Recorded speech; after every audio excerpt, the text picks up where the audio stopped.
It started on a cold, rainy night when the kind of silence outside feels wrong, like the world is holding its breath. I was alone at home, the streetlights flickering through the curtains, and the steady patter of rain on the glass was the only sound. My parents were out for the weekend, leaving me to watch the house. I wasn't scared at first. I'd done it before, but that night, something felt different.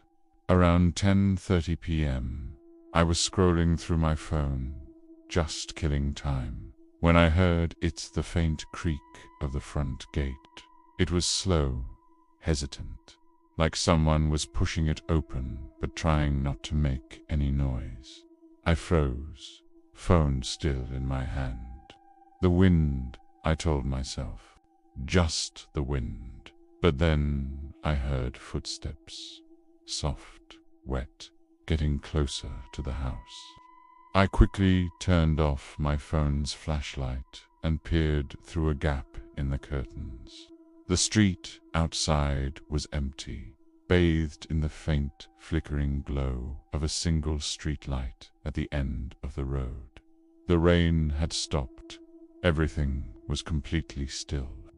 And then I saw someone standing across the street. They were motionless, just a dark shape in the shadows. No umbrella, no movement, just standing there, watching the house. I backed away from the window, my heart starting to pound. Maybe it was a neighbor, maybe just someone lost. I waited for what felt like an eternity, but was probably just a minute, then risked another look. They were gone. The street was empty again. I let out a nervous laugh, trying to shake off the unsettling feeling. But when I turned toward the hallway, something made my stomach twist into a knot. The front door was slightly open, just a crack. I knew I had locked it. I was absolutely sure of it. I stepped closer, my breath shallow and shaky. The air coming through the gap was freezing. With a trembling hand, I pushed the door closed, locked it again, and double-checked the deadbolt. My reflection in the door's small glass panel looked pale, terrified. That's when my phone buzzed. A text from an unknown number. It read, "Why did you close the door?" My hands went cold. I didn't answer. A few seconds later, another message came through. I just wanted to come in. I dropped the phone as if it had burned me and ran to the kitchen, my mind racing. I grabbed the biggest knife I could find from the block. My heart was hammering against my ribs so hard I could barely breathe. I snatched my phone from the floor and tried calling my parents, but there was no signal. The storm must have knocked out the cell tower. I decided to stay in the living room, where I could see both the front and back doors. I turned off all the lights and sat in the suffocating darkness, the knife gripped tight in my hand. Every tick of the wall clock sounded like a drumbeat in the silence. Minutes stretched into what felt like hours. Just when I began to think it was all in my head, that I was just being paranoid, I heard the sound again. Tap, tap, tap. This time, it came from the living room window right beside me. I slowly, reluctantly, turned my head. Pressed against the glass was a pale face. Its eyes were wide, unnaturally wide. Its lips were twisted into a grin too large to be human. I screamed and stumbled back, knocking over a lamp with a crash. When I dared to look again, the face was gone. The knife shook violently in my hands. I scrambled upstairs, locked myself in my bedroom, and pushed my heavy dresser against the door. My mind was a whirlwind of panic. Should I hide? Should I try to jump out the window? Should I keep trying to call the police? Then my phone lit up again, casting an eerie glow on the ceiling. Another text. I can see you. A second later, another one. You shouldn't have looked outside. I threw the phone onto the bed, wanting nothing to do with it. That's when I heard a sound from the hallways low, dragging footsteps on the wooden floor. I could hear breathing on the other side of my door, heavy, raspy.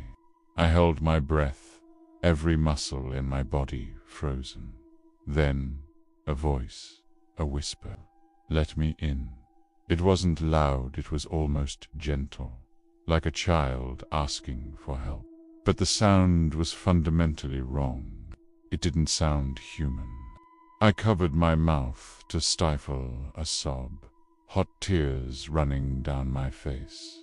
The doorknob began to turn. It rattled violently, then stopped. Complete silence fell over the house once more. After a few seconds that felt like a lifetime, I heard something scraping against the wall outside my room, like long fingernails dragging slowly across the paint. The sound moved toward my windows. Then I heard a faint click. The window latch. The window began to slide open, seemingly on its own. I screamed and grabbed my phone, fumbling to turn on the flashlight. I aimed the beam at the window. A hand, long, pale, and twisted, was reaching through the gap. The skin looked stretched and waxy, too thin to be real. In a pure burst of adrenaline, I slashed at it with the knife. It withdrew instantly, leaving a dark, oily streak across the window frame.